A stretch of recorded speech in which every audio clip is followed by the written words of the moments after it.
Episode 4। हंसूजा की company डूब रही है और गुंडों की धमकी। हंसूजा की पारिवारिक विरासत, जो कभी कपड़ों के साम्राज्य की शान हुआ करती थी, आज बर्बादी की कगार पर खड़ी है। बाजार की मंदी और गलत फैसलों ने उसे कर्ज में डुबो दिया है। लेकिन सबसे बड़ी मुसीबत पैसा नहीं, बल्कि वे खतरनाक गुंडे हैं जिन्होंने हंसुजा और उसके परिवार का जीना हराम कर दिया है। यह कहानी का वह मोड़ है जहां गौरव की विचारधारा और उसकी शक्ति का असली इम्तिहान होता है।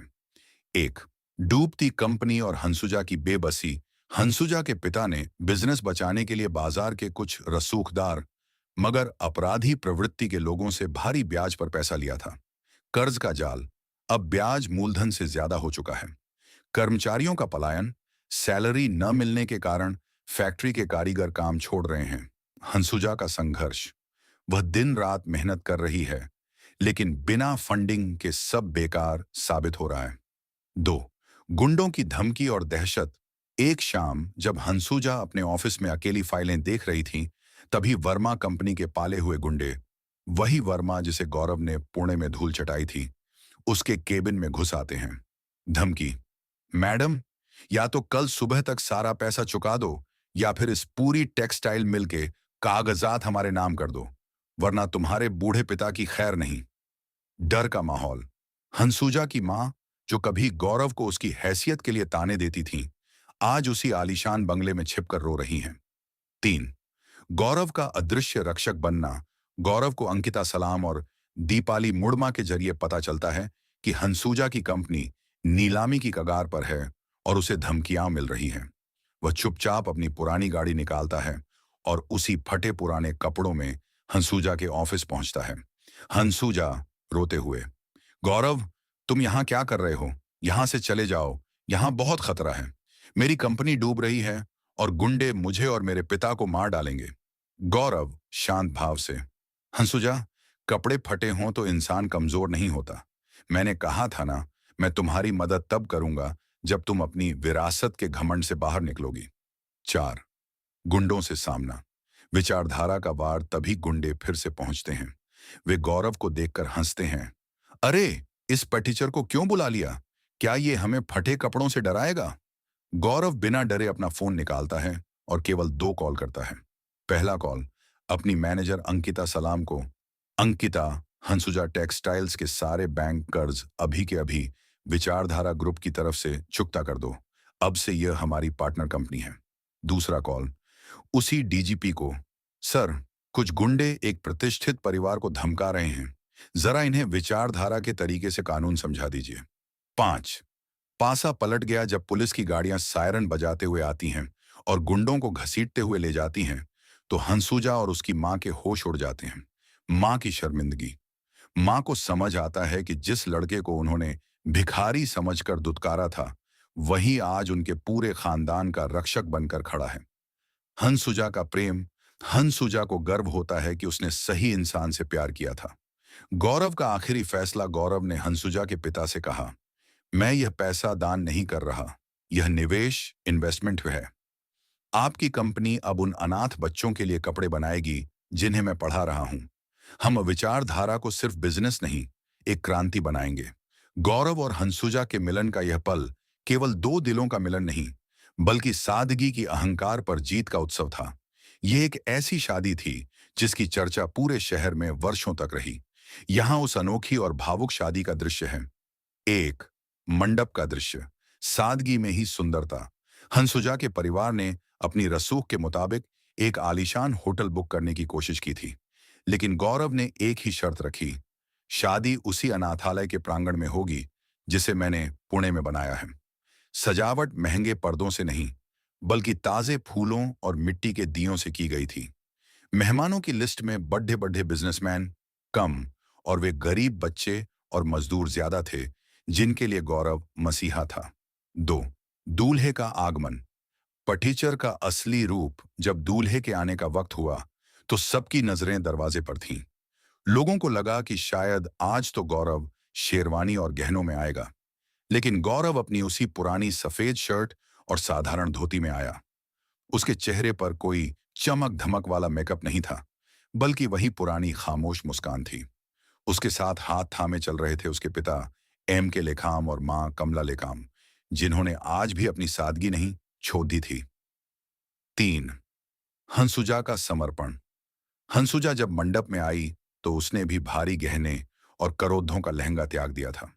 वह एक साधारण सूती सादी में थी, जिसे उसकी खुद की डूबती कंपनी के कारीगरों ने बुना था। उसने गौरव की आंखों में देखा और समझ गई कि असली जेवर चरित्र होता है, सोना नहीं। 4. मां का पश्चाताप और आशीर्वाद। हंसुजा की मां, जो कभी गौरव को पटीचर कहकर घर से निकाल चुकी थी, आज अपनी आंखों में आंसू लिए खदधी थी। जब गौरव ने उनके पैर छुए तो वे खुद को रोक नहीं पाईं। मां, बेटा मुझे माफ कर देना। मैंने फटे कपड़ों में एक भिखारी देखा था, पर आज समझ आया कि उन कपड़ों के पीछे एक सम्राट छिपा था। तुमने न केवल मेरी बेटी का हाथ थामा, बल्कि हमारे गिरते हुए स्वाभिमान को भी बचा लिया। 5. विचारधारा की नई शुरुआत। फेरों के वक्त पंडित जी ने जब दान की बात की, तो गौरव ने अपना हाथ उठाया और एक घोषणा की। उपहार। आज से विचारधारा कंपनी का 50% मुनाफा उन कारीगरों और अनाथों के नाम होगा, जिन्होंने इस साम्राज्य को अपने पसीने से सींचा है। संकल्प। मैं और हंसुजा अपनी पूरी जिंदगी इसी सादगी में बिताएंगे, ताकि हर गरीब बच्चा हमें देखकर कह सके कि सपना बढ़ा देखो, कपड़े छोटे हों तो भी फर्क नहीं पड़ता।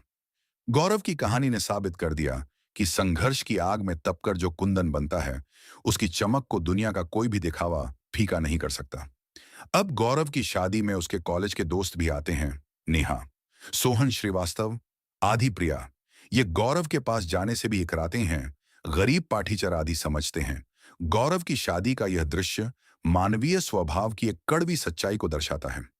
जहां एक तरफ गौरव ने अपनी मेहनत से साम्राज्य खड़ा किया, वहीं उसके पुराने दोस्त आज भी उसे उसकी बाहरी वेशभूषा से ही तौल रहे थे।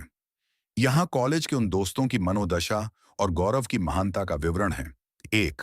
दोस्तों की टोली और उनका संकोच। नेहा, सोहन, श्रीवास्तव, आदि और प्रिया, ये सब एक साथ शादी में पहुंचे। लेकिन जैसे ही उन्होंने दूल्हे के रूप में गौरव को उसी साधारण सफेद शर्ट और धोती में देखा, उनके कदम ठिठक गए। हिचकिचाहट। वे गौरव के पास जाने से कतरा रहे थे। उन्हें लग रहा था कि इतने सालों बाद भी गौरव वही गरीब पटीचर रह गया है। कानाफूसी। श्रीवास्तव ने धीरे से कहा, यार ये अभी भी वैसा ही है। हमें इसके पास खड्डी होने में भी अजीब लग रहा है। लोग क्या सोचेंगे कि हमारे दोस्त ऐसे हैं। प्रिया की सोच। प्रिया को लगा कि शायद गौरव ने यहाँ साफ सफाई या किसी छोटे काम का ठेका लिया है और खुद ही शादी कर रहा है। 2.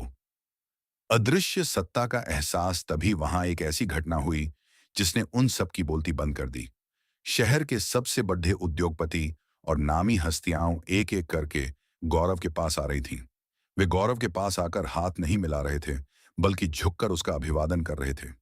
अंकिता, सलाम मैनेजर, बार बार गौरव के पास आकर फाइलों और प्रोजेक्ट्स पर निर्देश ले रही थी।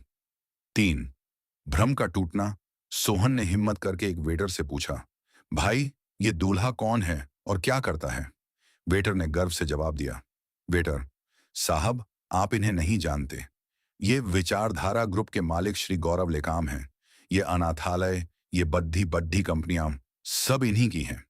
आज ये अपनी शादी में उन हजारों बच्चों को दावत दे रहे हैं जिन्हें इन्होंने पढ़ाया है। ये सुनते ही नेहा, श्रीवास्तव और आदि के पैरों तले जमीन खिसक गई। जिसे वे पटीचर समझकर पास जाने से डर रहे थे, वह असल में उस पूरे शहर का भाग्य विधाता था। 4. गौरव की दरियादिली। गौरव ने दूर से ही अपने दोस्तों को देख लिया था। वह खुद चलकर उनके पास आया। उसके चेहरे पर वही पुरानी कॉलेज वाली मुस्कान थी, कोई अहंकार नहीं। गौरव, अरे नेहा, सोहन, श्रीवास्तव, तुम सब आ गए। मुझे लगा शायद तुम मुझे भूल गए होंगे। आओ खाना खाओ। आज मेरी जिंदगी का सबसे बड़ा दिन है और मेरे पुराने दोस्तों के बिना यह अधूरा है। विचारधारा का सबक उस दिन उन दोस्तों को समझ आया कि इंसान की कीमत उसके ब्रांडेड जूतों से नहीं, बल्कि उसके मजबूत इरादों से होती है। गौरव ने साबित कर दिया कि फटे कपड़े गरीबी की निशानी नहीं, बल्कि उस ऊंची उड़ान की कहानी हो सकते हैं जिसे दुनिया समझ नहीं पाई। कहानी का निष्कर्ष। गौरव और हंसुजा की जोधी ने समाज को सिखाया कि प्रेम और सफलता के लिए दिखावे की जरूरत नहीं होती। गौरव आज भी वही साधारण इंसान बना रहा, लेकिन उसकी विचारधारा असाधारण हो गई। शादी करके विदेश जाते हैं, अपनी हनीमून ट्रिप में वहां उसके वो दोस्त मिलते हैं जो उसके साथ जीने मरने तक कसम जो मिलिट्री वाले रहते हैं। गौरव और हंसुजा का विदेश जाना केवल एक हनीमून ट्रिप नहीं, बल्कि पुरानी यादों और उन रिश्तों के पुनर्मिलन की कहानी बन गया जो सरहदों की रक्षा करते हैं। गौरव भले ही बिजनेस की दुनिया का बेताज बादशाह था, लेकिन उसका दिल आज भी उन दोस्तों के लिए धड़कता था जिन्होंने देश के लिए अपना जीवन समर्पित कर दिया था। यहां उस भावुक मुलाकात का विवरण है। एक, सादगी विदेश की सड़कों पर भी, पेरिस या स्विट्जरलैंड की चकाचौंध भरी सड़कों पर, जहां लोग महंगे ब्रांड्स के पीछे भागते हैं, गौरव वहां भी अपनी उसी साधारण सूती शर्ट और खाकी पैंट में घूम रहा था। हंसुजा उसके साथ बेहद खुश थी, क्योंकि उसे अब गौरव की विचारधारा पर गर्व था। दो, वह अचानक मुलाकात तभी एक कैफे के बाहर गौरव की नजर तीन चार हट्टे कट्टे जवानों पर पड़ी, जो वहां किसी इंटरनेशनल मिलिट्री ट्रेनिंग या मिशन के सिलसिले में आए हुए थे। उनकी वर्दी पर लगा तिरंगा देख गौरव का सीना गर्व से चौड़ा हो गया। वे कोई और नहीं, गौरव के कॉलेज के सबसे जिगरी दोस्त थे, विक्रम, समर और अर्जुन। ये वे दोस्त थे जिन्होंने कॉलेज के दिनों में साथ जीने मरने की कस्में खाई थीं और बाद में Indian army special forces join कर ली थी। तीन, फौजी दोस्तों का प्यार और पटीचर का तंज विक्रम ने दूर से ही गौरव को पहचाना। वह दौड़ कर आया और गौरव को हवा में उठा लिया। फौजियों के लिए कपड़े मायने नहीं रखते, उनके लिए यार मायने रखता है। विक्रम, अबे ओए पटीचर, तू यहाँ 7 समंदर पार भी इसी फटे पुराने हाल में घूम रहा है। हमें लगा था तू बड़ा आदमी बन गया होगा तो कम से कम अच्छे कपड़े पहन लेगा। गौरव हंसते हुए, तुम लोग बॉर्डर पर गोलियां झेलकर भी नहीं बदले, तो मैं अपनी सादगी कैसे बदल दूं?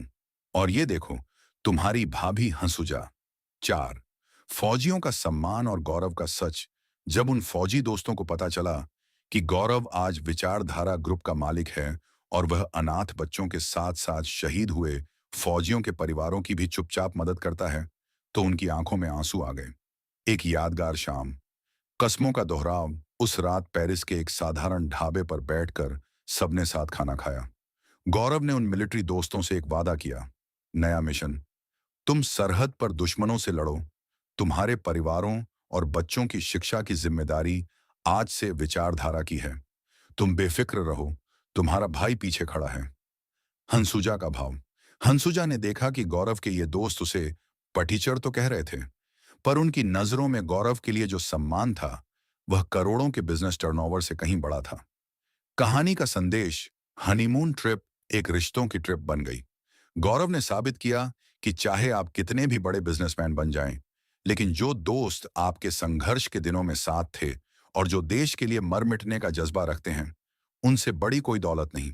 कपड़े तो बदल जाते हैं, पर जो खून और पसीने के रिश्ते होते हैं, वे कभी नहीं बदलते। गौरव और हंसुजा देहरादून फिर वापस आ गए। अब दुश्मनों की एंट्री और जालसाजी